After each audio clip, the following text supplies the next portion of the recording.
क्या आपके खिलाफ जमीन के विवाद में अचानक नई एफआईआर दर्ज हो गई है और उसमें ऐसे आरोप हैं जो पहले कभी नहीं लगाए गए थे?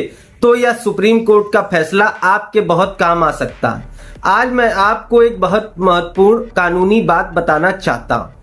कई बार लोग अपने जमीन जायदाद या संपत्ति के सिविल विवाद को मजबूत बनाने और सामने वाले पक्ष को पर दबाव बनाने के लिए बाद में आपराधिक आरोप जोड़ देते हैं। हाल ही में सुप्रीम कोर्ट ने एक महत्वपूर्ण फैसले में यह कहा कि यदि पहली शिकायत में कोई गंभीर आरोप नहीं थे और बाद में दूसरी शिकायत या एफआईआर में नए गंभीर आरोप जोड़ दिए जाते हैं तो इससे अभियोजन की सच्चाई पर संदेह पैदा हो जाता है।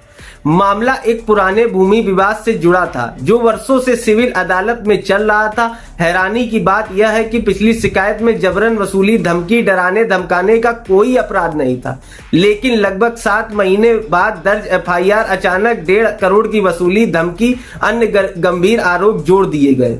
सुप्रीम कोर्ट ने कहा कि ऐसे मटेरियल इंप्रूवमेंट यानी बाद में जोड़े गए महत्वपूर्ण आरोप को नजरअंदाज नहीं किया जा सकता। यदि रिकॉर्ड यह दिखाता है कि पुराने सिविल विवाद को आपराधिक रंग देने की कोशिश की गई है तो अदालत ऐसे मुकदमे को रद्द कर सकती है। इसलिए यदि आपके खिलाफ किसी पुराने जमीनी या संपत्ति विवाद में अचानक नई एफआईआर दर्ज होती है तो उसमें ऐसे आरोप शामिल हैं जो पहले कभी नहीं थे, तो यह बातें जरूर देखें। पुरानी शिकायतों और मुकदमों का रिकॉर्ड सुरक्षित रखें।